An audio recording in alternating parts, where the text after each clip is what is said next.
Okay, hello everyone, सभी को फिर से गुड इवनिंग। तो जैसा आप सभी को पता है, क्लास 10 के लिए मैथ्स पढ़ रहे थे और मैथ्स में चैप्टर नंबर 2 पढ़ रहे थे हम लोग, पॉलिनोमियल यानी बहुपद। अब लास्ट क्लास के टॉपिक को डिस्कस करने के पहले कि क्या हमने रिवीजन किया था, क्या पढ़ा था, ये रहा आपका पोल का रिपोर्ट जो आपके ग्रुप में भी शेयर किया जा चुका है। तो आपको पता है लास्ट क्लास में टोटल 5 क्वेश्चन पूछे गए थे। अब यहाँ पर ग्रीन में उनका नाम है जो उन्होंने सारा सही आंसर दिया था। दक्ष का नाम है, युद्धवीर का नाम है, अमर के नाम से बच्चे हो, रवन के नाम से बच्चे हैं, नितिन है, कार्तिक है, काफी अच्छी बात है। इनके अलावा जिनका 3 आंसर भी सही हुए, 3 या 4 आंसर जिनके सही हुए, उनके नाम ग्रीन में, येलो में, ठीक है। रुपेश के नाम से प्रिंस, राजकुमार, योगेश, मुरारी, अंकुश है। अंकित के नाम से वंशिका है, राशिद है, साहिल है, राजेंद्र है। काफी सारे बच्चों काफी अच्छा परफॉर्म किया। इनके अलावा जिनका नाम यहाँ पर व्हाइट में है, देखो आपने आंसर किया तब यहाँ पर नाम है। अब या तो आपने कुछ आंसर स्किप कर दिए हैं, तो ये स्किप नहीं करना है, ठीक है। पहली बात तो ये सारे जो आंसर आपको दिख रहे हैं स्किप नहीं करनी है, इतने सारे आंसर। रिकॉल क्वेश्चन स्किप हुआ है, ठीक है, तो रिकॉल क्वेश्चन स्किप नहीं करना है। ट्राई करना है ज्यादा से ज्यादा आंसर करने का, सही करने का। अगर कोई भी डाउट है तो पूछिए, ठीक है, ताकि आपका नाम बढ़िया से पोल रिपोर्ट बन सके, ठीक है। तो सारे आंसर कीजिए, सही करने की कोशिश कीजिए, गलती होगा पूछ लीजिएगा, ठीक है। अच्छी बात है कि आपने आंसर किया तभी नाम था इसमें। पोल में कैसे आंसर करना है आपको पता है, इसके बारे में डिस्कशन नहीं करते। देखते हैं लास्ट क्लास में क्या सीखा था। तो लास्ट क्लास में हमने बहुपदों के प्रकार के बारे में बात किया था, और बहुपद के प्रकार में भी घात के आधार पर। तो घात के आधार पर बहुपद बहुत प्रकार के हो सकते हैं, लेकिन हमें जो नाम याद रखने हैं, कुछ 3 नाम याद करने हैं। आपको पता है सर, रैखिक बहुपद, द्विघात बहुपद और त्रिघात बहुपद। नाम से ही क्लियर है। रैखिक मतलब, मुझे बताओ रैखिक बहुपद का घात कितना होगा, कौन बताएगा? रैखिक बहुपद का घात कितना होगा?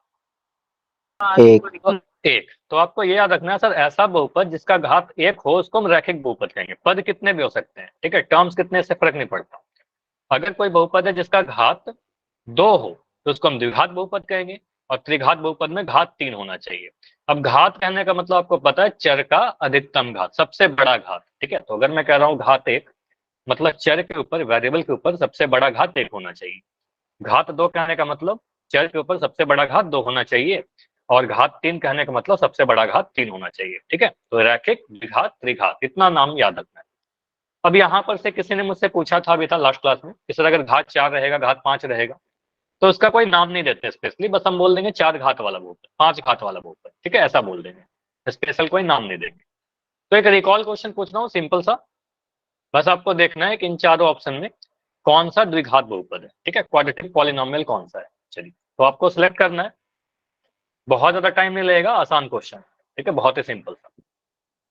तो पोल मैंने ऑन कर दिया है, 4 ऑप्शन है आपके पास, ए बी सी या डी। देखिए, इन चारों ऑप्शन को देखिए, देखिए कहां पर चर के ऊपर घात 2 है। नाम से क्लियर है, द्विघात। द्वि का मतलब 2, घात मतलब घात, पावर। देखिए, तुम्हें पहचानना है द्विघात, तो ऑप्शन को ध्यान से देखिए। इवन आप ऑप्शन को जूम कर सकते हो, है ना, बड़ा कर सकते हो, दोनों हाथ से आप इसको फैलाइएगा ना स्क्रीन को पकड़ के, तो बड़ा हो जाएगा, ठीक है, वहां से देखिए। क्योंकि मैं जूम करूंगा तो फिर क्या होगा, क्वेश्चन नहीं दिख पाएगा, ठीक है। देखो यहाँ पर ऑप्शन तो दिख गया, लेकिन फिर आपको क्वेश्चन नहीं दिख पाएगा, ठीक है। द्विघात पहचानना है, छोटा कर दे रहा हूँ, ठीक है। देखिए द्विघात कौन सा है, क्वाड्रेटिक इसमें से कौन सा है।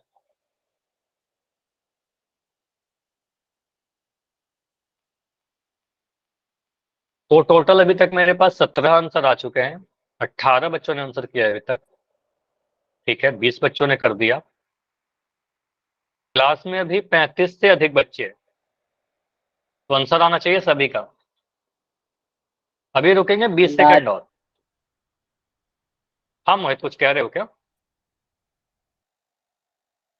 ठीक है, 22 बच्चों ने किया है, 23 ने किया है, ठीक है, 15 सेकंड और है, 15 सेकंड और, ठीक है, बाकी सर बच्चे किस में करिए। करें आंसर? 23 बच्चों ने किया है, 24 बच्चों ने किया है, 24 में सर 19 सही है, 19 बच्चों का सर सही है। किस में किया? पोल तो खोल दो सर। पोल तो ऑन है ना, आपको दिख रहा होगा, पोल बिल्कुल ऑन है। नहीं, ऑन नहीं है आपने आंसर नहीं किया अभी तक? सर, पोल कौन है ऑन नहीं सर? है। नहीं, पोल ऑन, देखो काफी सारे बच्चों ने कर दिया है, हो सकता है कि नेटवर्क इश्यू की वजह से आपका नहीं आ रहा हो।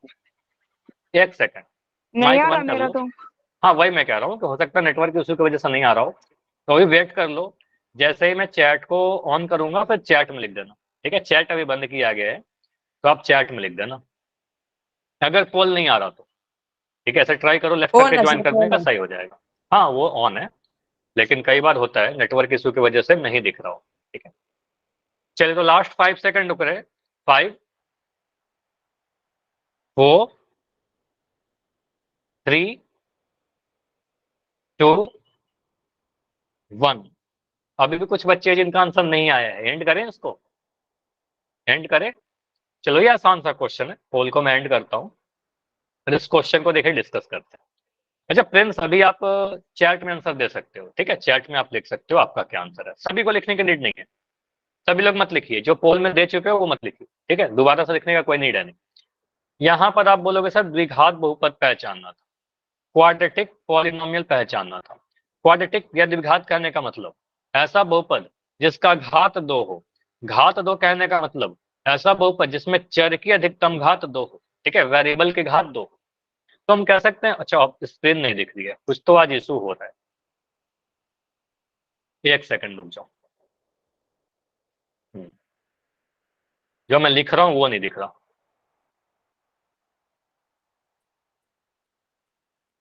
वेट करो थोड़ा, ठीक है, अभी चेक कर लेता है। अभी सही है। तो यहाँ पर आप बोलोगे सर अगर ऑप्शन नंबर ए को देखें तो ऑप्शन नंबर ए में चर ए है और ए की जो घात है वो 1 है। अगर मैं सिर्फ ए लिख रहा हूँ, ए कहने का मतलब ए का घात 1 होना, ठीक है। तो आप बोलोगे सर यहाँ पर तो घात 1 है तो ये रैखिक होगा, द्विघात नहीं होगा। ऑप्शन नंबर बी में देखें तो चर एक्स है और एक्स के ऊपर घात कितना है, बताओ घात कितना है? 3।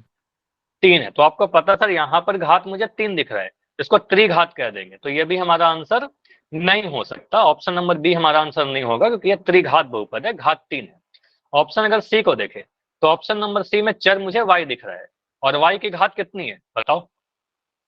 यहाँ पर y के ऊपर पावर आपको 2 दिख रहा है, तो आपको पता है यहाँ पर जो घात है सर 2 है, इसलिए द्विघात बहुपद होगा, ठीक है। तो ऑप्शन नंबर सी हमारा बिल्कुल सही हो जाएगा। ऑप्शन नंबर डी में चर x है और x की घात 1 है, कुछ नहीं, घात का मतलब 1, ठीक है। तो कहेंगे सर ये भी नहीं आंसर होगा, तो घात 2 कहाँ देखा? सिर्फ और सिर्फ ऑप्शन नंबर सी में देखा, ठीक है। तो हम कहेंगे सर आंसर हमारा इस क्वेश्चन का सी बनेगा। समझ में आया? बहुत सिंपल सा था, बस हमें देखना था घात 2 कहाँ पर है, तो पावर 2 हमारा सिर्फ ऑप्शन सी में दिख रहा था, तो बाकी ऑप्शन नहीं बने, ऑप्शन सी आंसर होगा। तो द्विघात में घात 2 देखेंगे, त्रिघात में घात 3 देखेंगे, रैखिक में घात 1 देखेंगे, ठीक है। चलिए, अभी आते हैं आज के क्लास के टॉपिक पर। तो आज क्या पढ़ना है? बीजीय व्यंजकों का भाग। अब देखो बीजीय व्यंजक या फिर बहुपद का अगर मैं डिवीजन सिखाऊं तो सीधे आप बहुपद या व्यंजक का डिवाइड नहीं कर पाओगे। पहले हमें क्या सीखना होगा? एक पदी का डिवीजन, एक एक टर्म को कैसे डिवाइड करते हैं। तो पहला टॉपिक क्या है आपका कि एक पदी को हम दूसरे एक पदी से कैसे डिवाइड करेंगे, एक मोनोमियल को दूसरे मोनोमियल से कैसे डिवीजन करेंगे। अब क्या एक पदी को डिवाइड कर सकते हैं? पहला सवाल तो ये होगा आपका कि सर क्या हम एक पदी या बहुपद को भी डिवाइड कर सकते हैं? तो बिल्कुल डिवाइड कर सकते हैं, जैसे आप संख्या को डिवाइड करते हो वैसे आप एक पदी को भी डिवाइड कर सकते हो। जैसे ये सोचिए, अगर मैं कह रहा हूं कि आपको 10 को भाग लगाना है 5 से, कितने बच्चे इसका आंसर दे देंगे मुझे बताओ? 10 को 5 से भाग लगाने का मतलब क्या हुआ? 2 आंसर आ गया ना। आपको पता है सर इसको कैसे लिखते हैं? सर 10 को 5 से भाग लगाने का मतलब इसको लिख देंगे 10/5, ये पता है आपको? p/q के रूप में लिख देंगे, अंश बटा हर के फॉर्म में लिख देंगे। और आपको पता है नीचे वाले नंबर का टेबल पढ़ेंगे, देखें कितने बार में 10 आ जाएगा। तो 5 से काटोगे आप इसको, 5 दूनी 10, तो आप बोलोगे सर यहाँ पर 2 आ जाएगा। तो ये आपको पता सर किसी एक संख्या को दूसरे संख्या से डिवाइड करना तो हमको आता है, ठीक है। एक संख्या को दूसरे संख्या से डिवाइड करना आता है, जैसे यहाँ लिखा भी हुआ है 8 को 2 से भाग लगाइए। तो 8 को अगर आप 2 से भाग लगाओगे तो आप कुछ ऐसे लिखोगे, सर 8 को 2 से भाग लगाना है, हम इसको क्या लिख देंगे सर 8/2, p/q के रूप में लिख दिया हमने, p/q के रूप में लिख दिया। अब यहाँ पर क्या बोलेंगे? सर 2 से काटिए 8 को, कितने बार में कटेगा? 2 चौके 8, 2 एकम 2, 2 चौके 8। नीचे वाले एक को नहीं लिखते लेकिन ऊपर वाले नंबर को लिखते हैं, 4 आ जाएगा यहाँ पर। यहाँ पर 2 कैसे आ रहा था? यहाँ पर 4 आएगा ना, 2 चौके 8, ठीक है। चाहे आप ऐसे सॉल्व करोगे, इस तरीके से भाग लगाओगे। तो संख्याओं का डिवाइड करना मुझे पता है। मुझे एक आंसर और दीजिए, अगर मैं कह रहा हूं 14 या 14 नहीं लेते हैं। चलो मुझे बताइए, अगर मैं लिख रहा हूँ 15 को भाग लगाना है 3 से, तो इसका आंसर क्या आएगा? 15 को 3 से भाग लगाना है, बताओ। 5 आएगा। आपको पता है, नीचे वाले नंबर का टेबल पढ़िएगा, 3 एकम 3, 3 पंजे 15, तो आपको पता सर यहाँ पर 5 आ जाएगा, तो ये 5 आ जाएगा। ये तो सिंपल सा था। तो अगर मैं आपसे ये पूछूं, अगर मैं आपसे ऐसा लिखता हूं कि मुझे एक पी एक संख्या है जिसको भाग लगाना है क्यू से, पी को क्यू से भाग लगाना है, तो इसको हम क्या लिखेंगे? ऑप्शन नंबर ए है आपके पास पी बटा क्यू, ऑप्शन नंबर बी है आपके पास क्यू बटा पी। कौन सा लिखना सही होगा, ए या बी? ए। बताइए। ए। आपको पता सर पी को क्यू से भाग लगाना है, तो पी ऊपर रहेगा और क्यू हमारा नीचे रहेगा। मतलब ऊपर वाले नंबर को आप अंश कहते हो, जिसको आप भाग दे रहे हो वो ऊपर में रहेगा, और जिस संख्या से भाग ले रहे हो वो नीचे रहेगा। हर में नीचे वाला नंबर रहेगा, ठीक है, जिससे आप भाग दे रहे हो, पी बटा क्यू ग्रुप में आ जाएगा। तो अगर मैं कुछ कभी भी ऐसा लिखता हूं, एक सेम नंबर को डिवाइड करता हूं, मैं कह रहा हूं कि 5 को 5 से भाग लगाइए, मुझे बताइए 5 को 5 से भाग लगाइए, ये क्या देगा आंसर? किसी संख्या को उसी संख्या से भाग लगाओगे, कभी आपको दिखता है सर अंश और हर बराबर आ गया, तो यहाँ पर आप सीधे उस नंबर को कैंसिल कर देते हो। आप बोलोगे सर 5 एकम 5 आ जाएगा, ये सीधे नंबर आप क्या करते हो, कैंसिल करके 1 बोलते हो, ठीक है। यहाँ पर 0 नहीं आएगा, 1 आएगा। मैं अगर कह रहा हूँ कि 13 को 13 से भाग लगाइए, तो यहाँ पर क्या आएगा? आप कहोगे सर 13 बटा 13, और अगर 13 बटा 13 लिखा हुआ है तो 1 आ जाएगा, ठीक है। तो कभी भी अगर ऐसा लिखा रहे अंश और हर बराबर हो जाए तो एक आंसर आएगा, ठीक। तो अगर मैं ऐसा लिखता हूं कि मुझे भाग देना है, इसको नोट करिएगा, ये इंपॉर्टेंट है। आपको अगर लिखना है कि अगर मैं कह रहा हूं एक्स को भाग दे रहा हूं एक्स से, ठीक है, दोनों देखिए एक एक पद ही है, तो एक्स में एक्स से भाग लगाएंगे। इसका मतलब क्या है सर, एक्स बटा एक्स लिखना, और एक्स को एक्स से भाग लगाएंगे, तो आपको दिख रहा है सर अंश और हर क्या हो गया, दोनों बराबर हो गया। अंश में भी एक्स, हर में भी एक्स, दोनों बराबर हो गया। तो यहाँ पर आंसर क्या बोलेंगे, सीधे इसको कैंसिल कर दीजिएगा, बोलेगा चर भी सेम है, उसकी पावर भी सेम है, तो आंसर 1 आ जाएगा, ठीक है। आंसर यहाँ पर 1 आएगा। ये एक्स नहीं आएगा, कैसे एक्स आएगा? अगर मैं कह रहा हूँ कि 5 को 5 से भाग लगाइए, तो आप इसको कैंसिल कर देते हो ना, 1 आता है, ठीक है। तो एक्स को एक्स से भाग लगाएंगे 1 आएगा। अगर मैं कह रहा हूँ कि m को भाग लगाइए m से, इसका आंसर क्या आएगा? 1। 1 आएगा, m बटा m। तो आपको पता सर ऊपर नीचे सेम नंबर लिखे हुए हैं, उनके पावर भी सेम है, तो यहाँ पर 1 आ जाएगा, ठीक है। यहाँ पर 1 आ जाएगा ये आंसर हमारा, ठीक है। अगर मैं ऐसा लिख रहा हूँ, लिख रहा हूँ x की पावर 3, और इसको भाग देना है हमें x की पावर 3 से, देखो पावर आ गया कुछ, लेकिन सेम ही पावर है, तो इसको आप बटा के रूप में लिखिए, p बटा q के रूप में। अब इसका आंसर क्या आएगा सर 1। बताओ? 1। 1 ही आएगा। आपको पता सर अंश में भी x का पावर 3 है और हर में भी x का पावर 3 है, तो सेम है ना। कभी भी अगर सेम दिख जाए तो आप उसको सीधे कैंसिल कर दीजिएगा, और कैंसिल करके 0 मत बोल देना, यहाँ पर 1 आएगा, ठीक है। कैंसिल होकर 1 आ जाएगा, क्योंकि आपको पता है किसी संख्या को उसी संख्या से भाग देने पर 1 आएगा। तो अगर मैं आप में से अब सभी बच्चों से पूछूं कि मुझे बताओ, मैं ऐसा लिख दिया a का पावर 100, और इसको भाग लगाना है a के पावर 100 से, तो इसका आंसर कितना आएगा? 1 आएगा। अब आपको पता है a की पावर 100 को अगर हम a की पावर 100 से डिवाइड करें तो यहाँ पर आंसर 1 आएगा, ठीक है। यहाँ पर आंसर 1 आएगा। तो यहाँ से क्या कंसेप्ट समझ में आया सर? अगर अंश और हर बराबर रहेगा, सेम वेरिएबल रहेंगे, उनके पावर भी सेम रहेंगे, तो हम उसको कैंसिल करके कितना लिखेंगे? 1 लिखेंगे, ठीक है। एक कंसेप्ट ही होगा। तो अगर मैं कभी ऐसा आपसे पूछूं कि आप मुझे भाग लगा के दिखाइए 8y को 2y से, यहाँ पर चर भी आ गया, संख्या भी आ गया, ठीक है, नंबर भी आ गया और चर भी आ गया, वेरिएबल भी आ गया, तो ऐसे केस में आप क्या बोलेंगे? सर 8y को भाग देना है हमें किससे? 2y से भाग देना है, ठीक है। तो यहाँ पर आप क्या बोलोगे? सर 8y लिखेंगे। हमेशा आप इसको बटा के रूप में लिखिएगा, p बटा q लिखिए, ठीक है। तो p बटा q के रूप में ऐसे लिख देंगे 8y बटा 2y, ठीक है। 16y कैसे आ रहा है? गुना कैसे कर रहे हो राशिद? भाग लगाना ना हमें, तो बट्टा के रूप में लिखे पहले इसको, 8y बटा 2y। अब यहाँ से क्या मिलेगा आपका? सर y यहाँ भी है और y यहाँ भी है, दोनों जगह y है और उसका पावर भी सेम है, तो इसको काट दीजिए y से y। अब आपको क्या दिख रहा है? 8 बटा 2 दिख रहा है ना, 8 बटा 2, और 8 बटा 2 का मतलब क्या होता है? 16 होता है क्या? क्या होता है? 8 बटा 2 होगा ना, 8 से काटिए 2 को, ठीक है, तो 2 से काटिएगा 2 चौके 8, ठीक है। तो आंसर कितना आ रहा है? 4 आ रहा है,